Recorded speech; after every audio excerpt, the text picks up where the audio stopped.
News नशा, आदत हर खबर की। आप ईस्ट हो या वेस्ट हो, उधर तो हमारे दुश्मन थे ही। नेपाल, बांग्लादेश, म्यांमार, श्रीलंका, मालदीव, पड़ोसी देश आपके भाई, छोटे भाई नहीं होते हैं। वो उनकी एक सम्मान होता है, उनका एक संप्रभुता है, सॉवरेनिटी है। मुझे हैरानी है कि एस जयशंकर के विदेश मंत्री रहने के बावजूद हम लोगों का यहाँ से ध्यान चूका है। ये किसी भी देश के लिए अच्छा नहीं होता कि उसके पड़ोस में उसके दुश्मन के मजबूत पांव जमे हुए हों। दोस्तों नमस्कार, मैं हूँ विनीता यादव। और जिस तरह से लगातार विदेशों के साथ भारत के संबंध जो हैं वो खतरे में पड़ रहे हैं, खास तौर से अगर हम बात करें भारत की चारों तरफ की जो सीमा है वो कितनी सुरक्षित है, इस पर लगातार चर्चा तो हो रही है, लेकिन कोई समझना नहीं चाह रहा है शायद इस बारे में कि इस वक्त हम कितने सुरक्षित हैं अपनी चारों तरफ की सीमाओं से। बात करेंगे वरिष्ठ पत्रकार मुकेश कौशिक जी से, क्योंकि जिस तरह से पिछले दिनों मालदीव से भी संबंध खराब हुए, नेपाल को लेकर के भी परेशानी रही है, चाइना के साथ तो पहले से ही सब कुछ पटरी पर आता हुआ दिखाई नहीं दे रहा है। और उसके अलावा भी कई और ऐसी स्थितियां सामने आई हैं जिसको चर्चा करना जरूरी है। हमारे साथ मुकेश जी चर्चा के लिए जुड़े हैं, और क्योंकि खास तौर से वो पिछले कुछ वक्त से इन तमाम तरह के मुद्दों पर बहुत खास नजर भी रखे हुए हैं। मुकेश जी, सबसे इम्पोर्टेंट बात ये है कि मालदीव को लेकर के कई बार सोशल मीडिया पर ये चर्चाएं भी हो रही हैं। कुछ महानुभाव ये जानते हैं कि किस तरह से मालदीव के साथ में हमारे रिश्ते रहे हैं, और यहाँ तक कि एक जिसे कहते हैं ना कि वहाँ का लाइफस्टाइल जो है वो भारत के ही बदौलत कई चीजों में चल रहा है, और आज से नहीं सालों से चल रहा है। बावजूद इसके मालदीव जो है वो इस तरह से आंख दिखा रहा है भारत को, ये अपने आप में अजीब सी स्थिति सामने होकर के आ रही है, लेकिन ये कितनी चिंताजनक है ये समझना ज़रूरी है। इसके बाद मैं एक-एक करके बाकी और मुद्दों पर आऊँगी, जिस तरह से अमेरिका ने गणतंत्र दिवस के अपने इन्विटेशन को ठुकराया है, या और कोई रीज़न आपके पास इसका है जो कि दिखाई दे रहा है? और अगर हम नेपाल की बात करते हैं, तो नेपाल के साथ भी रिश्ते हमारे ठीक नहीं हो रहे हैं। मुझे याद है कि ब जब नेपाल में भूकंप आया था, उस वक़्त भी चाइना की आर्मी ने आकर के वहाँ पे मदद की थी, और इंडिया मीडिया गो बैक के नारे नेपाल में लगे थे। वो भी स्थिति थी, इतना साल हो गए हैं, लेकिन उसके बाद भी चीज़ें सुधरती हुई दिखाई नहीं दे रही हैं।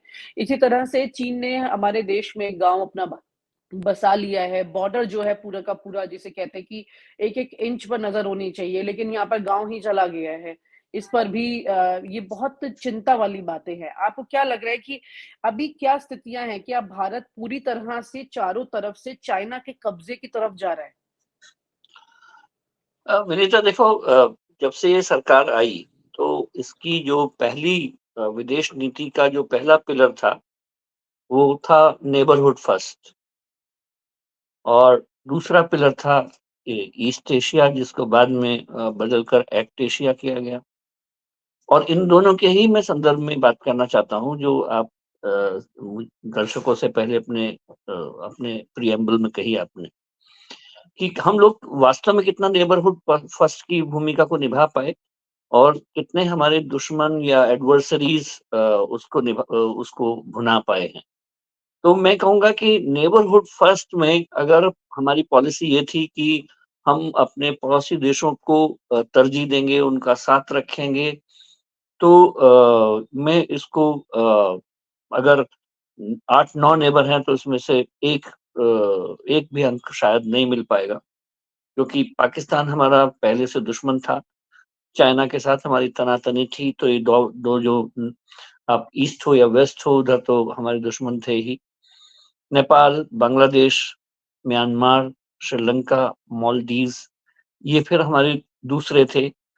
अफ़गानिस्तान जो जिसको फार नेबर कह सकते हैं हम लोग, उनके साथ संबंध देखने होंगे। तो अगर इनके साथ संबंधों की तराजू पर भारत की विदेश नीति को रखा जाए, तो नेबरहुड फर्स्ट का जो पहला पिलर था, वो पैथेटिकली बहुत खराब साबित हुआ, और वो भी ऐसे समय में जबकि सुषमा स्वराज एक आधे कार्यकाल तक तो विदेश मंत्री थी, लेकिन उसके बाद अ, विदेश सचिव जो थे एस जयशंकर, जो विदेश नीति की पूरी परख जिनको थी, उनके रहते अगर ये संबंध में बिगड़ाव हुए हैं, तो मुझे हैरत होती है। और वन ऑफ द विदेश नीति की ब्रीफिंग में मैंने उनसे नहीं बल्कि एक प्रवक्ता से पूछा था कि हमारी विदेश नीति की जो डिप्लोमेटिक ट्रेन है वो हमेशा लेट क्यों पहुंच रही है, और ये इस संदर्भ में पूछा था कि अफ्रीकी देशों के साथ भारत ने जो संबंध बढ़ाने शुरू किए, और जहां चाइना पहले से पहुंच गया था, और डैमेज कंट्रोल के लिए भारत ने वहां पर अफ्रीका में अपने देशों के साथ संबंध बढ़ाने शुरू किए, तो उन्होंने कहा था कि ये एक अच्छा डिप्लोमेटिक जार्गन है, लेकिन हम लोग उसमें कॉम्पिटिटिव डिप्लोमेसी नहीं कर रहे हैं। मैं फिर से आपको उन्हीं नेबरहुड पर लाता हूँ। नेपाल के साथ हमारे संबंध पिछले 4-5 साल से उतने अच्छे नहीं हैं जितने एक पड़ोसी देश के साथ होने चाहिए थे। भूटान में चाइनीज ने अपनी पहल शुरू की, बॉर्डर टॉक्स शुरू कर दी भूटान के साथ। भूटान हमारी सुरक्षा में है। भूटान की आधी से ज्यादा सुरक्षा का जिम्मा इंडियन आर्मी की इमट्राट यूनिट संभालती है। उसके बावजूद अगर चाइना के डिप्लोमेट्स वहां जाते हैं और चाइना की राष्ट्रपति के साथ उनके राष्ट्रपति की बातचीत होती है, और ये कहा जाता है कि हम लोग 3 स्तरीय फार्मूले पे बात कर रहे हैं, जिसमें बॉर्डर डिस्प्यूट की स्वैपिंग भी शामिल है, तो ये मुझे लगता है बहुत बड़ी विफलता थी। और उसके बाद अगर हम म्यांमार में देखें तो वहाँ पे जो कियोकी बंदरगाह है, उसका निर्माण का काम चाइनीज ने ले लिया है, जो भारत की जो स्ट्रेटेजिक सबमरीन बेस है उसके बहुत करीब है। उसके बाद श्रीलंका के पास एक हम्बनटोटा द्वीप समूह है, उसका उसमें उसको उसकी इंफ्रास्ट्रक्चर डेवलपमेंट का काम चाइनीज फर्म ने ले लिया। श्रीलंका कोलंबो पोर्ट के पास चाइनीज ने उसको संभालना शुरू किया। चाइना के 4 या 5 वॉरशिप हमेशा श्रीलंका के आसपास रहे हैं। मालदीव में भारत ने शुरुआती सफलता हासिल की थी, और जो पिछली बार जो राष्ट्रपति आए थे वो भारत समर्थक थे, लेकिन चुनाव के बाद उनका जिस जो हाल हुआ, मुइज़ू ने सत्ता संभाली और वो खुल के चाइना समर्थक राष्ट्रपति हैं। और हालांकि पिछले 1 साल से उन्होंने भी भारत में आने की एक कोशिश की थी, पेशकश की थी, लेकिन चूंकि भारत को ये लगता था कि चाइना समर्थक व्यक्ति है, तो उसकी उस यात्रा फ्रक्टिफाई नहीं हो पाई थी।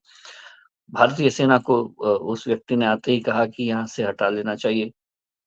ये स्थिति इसलिए खराब है क्योंकि मालदीव्स भारत के तट पर है, लक्षद्वीप के थोड़ा सा दूर है, और उसके बाद जितना अरब सागर शुरू होता है वहां पे पाकिस्तान का इलाका शुरू हो जाता है। तो ऐसे में अगर चाइना और पाकिस्तान का साथ मालदीव्स को मिलता है, तो वो एक तरह से उनके लिए एक एयरक्राफ्ट करियर का काम करेगा भारत के खिलाफ। उनको अपनी हुँ। प्रेजेंस रखने का, वहां पर अपने शिप लाने का, एक्सरसाइज करने का, अपनी सेना उतारने का मौका मिलेगा। That's really dangerous. मैं इसको इसको कंसर्न वाला विषय नहीं कहता हूँ, इट्स रियली डेंजरस। और ऐसे समय में जबकि आपके अरब सागर में हुती आतंकवादियों की, जो हमास के साथ देने वाले लोग हैं, उनके हमले वॉरशिप पर हो रहे हों, मर्चेंट शिप पर हो रहे हों, तो मालदीव्स का उनको साथ मिलना बहुत खराब है। अब पाकिस्तान से तो हमें कोई उम्मीद थी नहीं। अफगानिस्तान में तो तालिबान का जो शासन है, जिससे हमारे कोई रिश्ते नहीं हैं। तो आप चारों तरफ देख लीजिए कि एक बांग्लादेश ही एक हमारे पास एक टापू बचा, जिसमें शेख हसीना इस बार चुनाव जीत गई। अगर वो हार जाती तो पता नहीं क्या हाल होता। तो सिर्फ एग्जिट डोर में हमारे पास एक वही है, और अपनी पूरे 140 करोड़ की ये जो जनता है, ये जिस तरह से चाइना की कूटनीति से धीरे-धीरे घिर रही है, इसमें भारत की तरफ से क्या रिटेलिएशन? भारत कहीं तो अपनी कुछ रणनीति चला रहा होगा, कुछ तो काम कर रहा होगा जिससे कि ये सब चीज़ों से या तो इसे सुलझा सके या फिर इससे अपना बचाव कर सके। ऐसा तो नहीं है, भारत के इतने सारे ऑफिसर्स हैं, खुद प्रधानमंत्री नरेंद्र मोदी एक बड़े इंटरनेशनल ब्रांड की तरह काम कर रहे हैं। क्या उनको नहीं पता है कि मालदीव को किस तरह से सॉल्व करना है? नेपाल जैसी कंट्री को मुझे किस तरह से सॉल्व करना है? विनीता लगा मुझे लगा कि डिप्लोमेटिक जो प्रायोरिटीज थी उसमें इम्बैलेंस होने की वजह से ये जरूर दिखाई दिया है। डिप्लोमेटिक इम्बैलेंस में जब भी कहता हूँ कि आप जब G20 का आयोजन करते हैं, आप जब आप ब्रिक्स सम्मेलन में वहां पर अपनी बड़ी मौजूदगी दिखाते हैं, और अगर आप ग्लोबल साउथ की आवाज बुलंद करने के लिए दक्षिण अफ्रीका के 50-55 देशों को साथ लेने की कोशिश करते हैं, यूक्रेन रशिया वार में आप मीडिएशन की कोशिश करते हैं, या हमास और इजराइल के बीच के वॉर में आप अ, अपनी मीडिएशन की भूमिका दिखाने की कोशिश करते हैं, जो उतनी है नहीं, तब आपकी प्रायोरिटीज में अपने पड़ोसी देश बहुत पीछे चले जाते हैं, और उसका फायदा, नाजायज फायदा चाइनीज उठाने में माहिर हैं। उन्होंने बहुत हद तक अपनी जो एक मजबूत इकोनॉमी है चाइना ने, उसका जो बहुत बड़ा एक उसका पैसा है, उन्होंने श्रीलंका को लगभग अपना गुलाम बना लिया कर्ज दे के। पाकिस्तान में वहाँ पे बेल्ट एंड रोड इनिशिएटिव के नाम पर अरबों रुपया का कर्ज दिया, पाकिस्तान को गुलाम बना लिया। इसी तरह से मालदीव्स में उन लोगों ने अपने लोग का इन्फ्लक्स बढ़ाया, पर्यटकों की संख्या बढ़ाई। मौजू तो अभी जब चाइना के दौरे पे गए थे तो उन्होंने कहा था कि हमें चाइना के पर्यटकों से पूरी दुनिया के पर्यटकों को आउट नंबर कर देना है ना, मतलब भारत के लोग वहाँ जो घूमने जाते हैं मालदीव्स में, डॉलर हंग्री मालदीव्स है उसको बोलते हैं, तो वहां पर चाइनीज पर्यटक की संख्या दुगनी तिगनी होनी हो सकती है, मुझे लगता है। और वो लोग वो व्यक्ति नहीं होते हैं चाइना के लोग, उनकी आंख कान नाक इंटेलिजेंस वाली बन के जाते हैं। फोटोग्राफ उनके चाइना ले लेता है सारे, उनसे सीधे सीधे जमीनी इंट उनको मिल जाते हैं सारे। तो मुझे लगता है कि वो वो जो इम्बैलेंस था, जो हमारे हम लोग अमेरिका, रशिया, बहुत ऊपर जाकर हम लोगों ने अपनी जो धाक जमाने की कोशिश की, उसमें हमने छोटे देशों को, अपने नेबरहुड को कहीं पीछे धकेला, और उसका नतीजा लगता है मुझे ये। और अगर यहाँ पर हम बात करते हैं खास तौर से कि नेपाल को लेकर कि नेपाल की साथ जो हमारे जब वो वापस से समझौते पर विचार कर रहा है और इस तरह की स्थितियां सामने आ रही है, क्योंकि ये भी कोई नई बात नहीं है कि नेपाल के साथ भी रिश्ते, जैसा मैंने कहा कि कितने साल हो गए हैं नेपाल के साथ चीजें पटरी पर वापस आ ही नहीं रही हैं। तो क्या हमारी तरफ से कोशिशें ही नहीं हो रही हैं इन चीजों को लेकर के, एक जिनको हम अपना मैं ये खास दोस्त मुझे लगता है समझते थे, कि छोटा भाई समझते थे, अब वो नाराज होकर के बैठे हैं जमाने से। एक तो जैसे ही आप छोटा भाई बोलते हैं, दिक्कत वहां से शुरू हो जाती है। पड़ोसी देश आपके भाई छोटे भाई नहीं होते हैं, वो उनकी एक सम्मान होता है, उनका एक संप्रभुता है, सॉवरेनिटी है। जैसे ही आप किसी को छोटा भाई बोलते हैं तो आप बहुत पीछे ले जाते हैं उस संबंध को। नेपाल के लोग अपने आप को छोटा भाई मानने को तैयार नहीं है। बड़ा भाई मतलब आप बड़ा भाई अपनी भूमिका में खुद अख्तियार कर लेते हो। तो ये it's a bad diplomacy to call Nepal as a छोटा भाई, हो कोई या कोई भी भूटान का भी आदमी हो तो उसको छोटा भाई बोलना, या फिर इस तरह का नोशन भी चले जाना कि आप छोटे भाई हैं और हम उसी की तरह सलूक करते हैं। दोस्त के रूप में अगर पेश आए और उतने ही अ, उससे वैसे ही बर्ताव करें। आप अपने पड़ोस को जिस ढंग से हैंडल करते हैं, जिस मोहल्ले में आप रहते हैं, अगर उसके चारों तरफ आपने अपने लोग दुश्मन बनाए हुए हों, तो मुझे लगता है कि it's not a good diplomacy, और we should ponder over it. Mukesh ji, यहाँ पर एक इम्पोर्टेंट बात ये भी सामने आ रही है कि अमेरिका के साथ जो रिश्ते हैं, वो लगातार, क्योंकि जब आप दुनिया की सबसे बड़ी पावर के साथ में एक अच्छे रिश्ते रखते हैं, तो ऐसा आता है जैसे कि आपने पूरी दुनिया को जीत लिया। लेकिन यहाँ पर अमेरिका ने गणतंत्र दिवस का प्रस्ताव जो ठुकराया है, इसको किस तरह से आप देखते हो एक प्रोसेस में कि भई ठीक है, नहीं हो पाया, या फिर इसको एक डिप्लोमैटिक रिश्ते पर इसका असर पड़ेगा इन कंट्री के, इस पर आप देखते हैं? एक तो मुझे लगता है कि वो जो अनाउंस करना कि हमने इनवाइट किया है अमेरिकी प्रेसिडेंट को, वो मुझे लगता है उस शेड्यूल की वजह से किया था कि जब क्वाड के लीडर्स का अर्ली ईयर में एक सम्मेलन भारत में होना था, भारत में होना ही था वो, लेकिन उसको हमने प्रिएम्प्ट किया, ये सोचा कि उसको 26 जनवरी पे चारों क्वाड लीडर्स बुला लें और एक बहुत बड़ा जो तमाशा इकट्ठा जो हमको स्पेक्टिकल करने की एक आदत पड़ गई है कि देखिए 4 बड़े देशों के नेता हमारे 26 जनवरी के गणतंत्र की परेड में खड़े हुए हैं। तो मुझे वो लगता था बहुत एम्बिशियस गोल था, क्योंकि जापान, अमेरिका, ऑस्ट्रेलिया, भारत के तो हैं ही थे यहाँ पर। इनके प्रधानमंत्री या राष्ट्रपतियों को एक साथ एक जगह इकट्ठा करना इतना आसान नहीं होता है, जिसको आप आप यूं ही अनाउंस कर दें या आपके हम बुलाने की कोशिश करेंगे। तो ये लगता है कि ये डिप्लोमेटिक आउटरीच ओवर रीच थी, जिसको जो फ़ियास्को हुआ। सेकेंडली उसी समय जो कनाडा के आतंकवादी पन्नू की को हत्या की साजिश की जो आरोप थे, वो सामने आने लग गए थे और अमेरिका को लगा कि अगर हमारे राष्ट्रपति वहाँ पर इस समय दौरा करते हैं तो जो हमारा रुख है वो डाइल्यूट होगा। अमेरिकन्स इस बात को बहुत आसानी से झेलने वाले नहीं थे कि उनकी धरती पर रहने वाले किसी व्यक्ति को मारने की साजिश कहीं से हो, उसमें किसी का इन्वॉल्वमेंट दिखाई दे, एजेंसी का इन्वॉल्वमेंट दिखाई दे। तो it was a serious diplomatic raw, जिससे बचने के लिए वहाँ के राष्ट्रपति ने शायद आना उचित नहीं समझा, और मुझे लगता है कि वो बहुत बड़ा एम्बिशियस भी था। इस तरह की बातों को आउट करना ठीक नहीं था। जहाँ तक चाइना मतलब के जब तक विलेज का इनविटेशन सवाल, इनविटेशन का एक कंफर्मेशन नहीं आए, कम से कम इस तरह की बातों को भी इनविटेशन का पब्लिसिटी के लिए। कंफर्मेशन, या जब हुँ, जब तक ये पहला पता ना हो जाता कि वो ही is very sure to come, तब तक आपको बताना ही नहीं चाहिए था कि हुँ। हमने तो किसी अब को ये इनवाइट। मतलब जल्दी जल्दी अपनी पॉपुलैरिटी के लिए या फिर इस तरह की चीज़ों के लिए जल्दबाज़ी करके diplomacy is not diplomatic all about your रिश्तों पर असर डोमेस्टिक पड़ रहा है। पॉपुलैरिटी। इतना सबक तो मिला ही होगा कि लेकिन हम इसका लोगों असर को पड़ता है ना, ये तो डिप्लोमैटिक रिश्ते हैं, 2 कंट्री के बीच की बात हम होती लोगों है। को ये एस्टेब्लिशमेंट को समझना चाहिए, और मोर देन पीएमओ जो विदेश मंत्रालय है उनको समझ होनी होती ही है इतनी, मैं उनको क्या समझाऊंगा कि इसके कितने दूरगामी असर होते हैं कि किसी आप इंटरनेशनल विजिट को एक डोमेस्टिक पॉलिटिक्स का हिस्सा बनाएं। This is not a good sign for any मतलब ये तो डिप्लोमेसी। डिप्लोमैटिक रिलेशनशिप में एक बहुत ही छोटी बातों के बड़े फेलियर्स हैं ये तो, इसका मतलब ये कह सकते हैं। हाँ, बहुत बड़े मायने भी चले जा सकते हैं, हमसे भी गड़बड़ हुई है।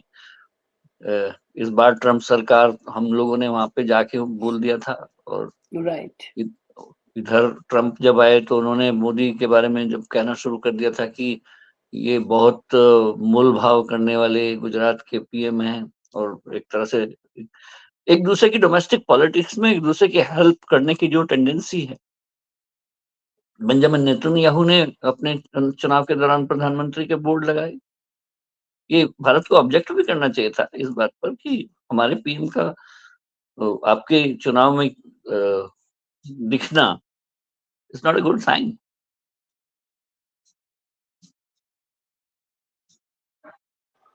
और कोई अगर हम हमारे बात करें, हाँ, बिल्कुल ये कोई देखो हमारे पीएम की हुँ, छवि को अपने लिए इस्तेमाल करे, तो ये उसके लिए कितना फायदेमंद है मुझे नहीं पता, लेकिन ये हमारे लिए बहुत अलर्ट होने वाला विषय है। वहीं पर अगर हम बात करते हैं ख़ास तौर से अगर हम बात करें कि चाइना ने किस तरह से डोकलाम में मतलब जो एक गाँव बसाने की बात सामने आ रही है कि पूरा यहाँ पे तो ये बात कर रहे हमारी थे डिफेंस ये मिनिस्टर की हमारी एज भी फेल्योर नहीं नहीं है, है।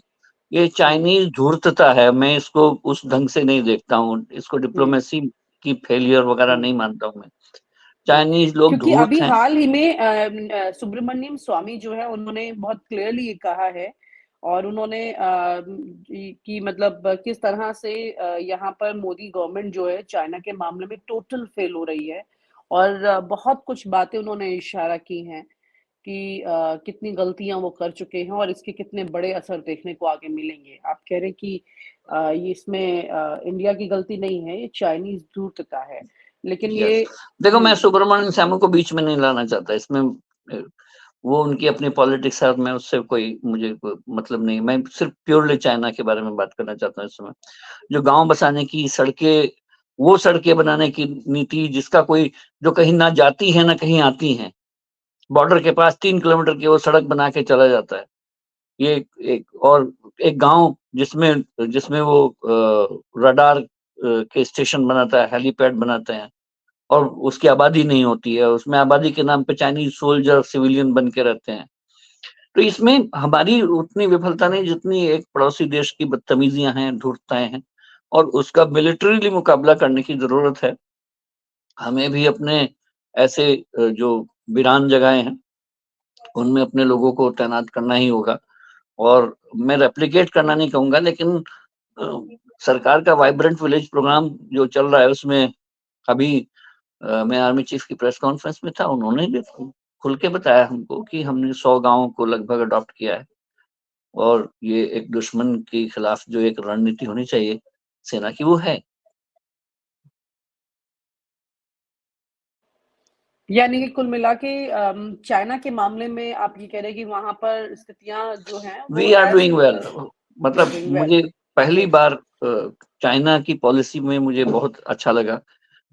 उसका कारण ये नहीं है कि कोई बड़ी पॉलिटिकल दूरगामी बात हो। आर्मी को खुलकर अपना अपना अपने पत्ते खेलने की इजाजत दी गई है, और ये एक अच्छी पॉलिटिक्स है। और उसमें बीच में पॉलिटिकल दखल अंदाजी उतनी नहीं है, और इसी वजह से आर्मी के कमांडर्स निचले हुँ, स्तर पर बहुत अच्छा फैसला ले पा रहे हैं। जैसे कि हुँ। उन्होंने हमारी जगह पर कब्जा किया, तो कैलाश रेंज पर हमारी सेना ने कब्जा कर लिया था, फिर उनको खाली करना पड़ा। उसके बाद जहाँ-जहाँ उन्होंने आमना-सामना किया, आमना-सामना हम लोगों ने किया। उन्होंने विलेज बसाने की कोशिश की, हमने अपने विलेज बसा लिए। उन्होंने जितना मुकाबला, जितना बदतमीज़ियाँ करने की कोशिश की हैं, उसका करारा जवाब हमारी सेना ने दिया है। पॉलिटिकल बैकिंग उसको पूरी मिली है। कुल मिलाकर के यहाँ पर ये अगर हम मालदीव की बात करें, नेपाल की बात करें, अमेरिका की बात करें, चाइना की बात कर रहे हैं, बांग्लादेश के बारे में आपने बताया, म्यांमार के बारे में बात कर रहे हैं। ये सारी स्थितियों अगर हम देखते हैं तो क्या भारत सरकार का रवैया बड़े देशों की तरफ कुछ ज़्यादा झुकाव का रहा है? या उनके साथ में बराबर टक्कर लेने का रहा है? या फिर छोटे देशों के साथ में मुझे बहुत ज़्यादा एक जिसे मुझे कहते हैं ना फॉर हैरानी है ग्रांटेड लेना चल रहा है? मुझे हैरानी है कि एस जयशंकर के विदेश मंत्री रहने के बावजूद हम लोगों का यहाँ से ध्यान चूका है। और more than more than anybody's any failure, विदेश मंत्री को ये देखना चाहिए था। चलो ठीक है कि पीएम अपनी पॉपुलैरिटी या अपने इंटरनेशनल इमेज को लेकर सजग रहे होंगे, होता ही है। हर देश का पीएम, राष्ट्रपति अपने आप को सजग रखता है अपनी इंटरनेशनल छवि के लिए, और एक बड़ा राजनेता बनने की कोशिश करता है। लेकिन ऐसे में उनके जो नीचे विदेश मंत्री हैं, विदेश सचिव हैं, उनकी ज़िम्मेदारी बनती है कि वो अपना ध्यान ना बँटने दें, अपने अपने फ़र्ज़ निचले स्तर पर निभाते चले जाएँ। We should have been more careful. Right. तो यहाँ पर हम चूक रहे हैं। इसी की वजह से ये सब परिणाम देखने को मिल रहे हैं, ना अगर कि परिणाम ऐसे हैं तो हुँ, चूकना का जो आप कह रही हैं उसको मैं सेफली कह सकता हूँ, यस, हुँ। ये it's not a good diplomacy. अगर मेरे पड़ोसी देश को दूसरे लोग विन अवे करके चले जाएँ, वहाँ पर अपने अड्डे बनाने लग जाएँ, वहाँ पर अपने बंदरगाह कायम करने लग जाएँ, वहाँ पर उनके राष्ट्रपति चुनवाने लग जाएँ, वहाँ पर आप उनके कह रहे हैं कि राष्ट्रपति, चाइना के साथ में बहुत अच्छे से उन्होंने आपने कहा एक गुड प्ले है। यानी लेकिन इसे आप गुड प्ले मिलिटरीली, कैसे कहेंगे जब यानी आप कि जहाँ मालदीव पर और नेपाल मिलिट्री, से चूक रहे हैं? आप मेरा डिमार्केशन समझिए, जहाँ मिलिटरीली हमको डील करना था चाइना को, हमने बिल्कुल खूबसूरती से उसको डील कर लिया। लेकिन जहाँ पर डिप्लोमैटिक प्लस पॉलिटिकल एंगल आता है, वहाँ पर हम उसको काउंटर नहीं कर पाए। मतलब जिस बात का डंका पीट रहे हैं दुनिया में डिप्लोमैटिक लेवल पर हम ये बहुत निष्कर्ष आपका है, सुरमा हो मैं गए हैं। बिल्कुल अपनी बात कह चुका हूँ। हुँ।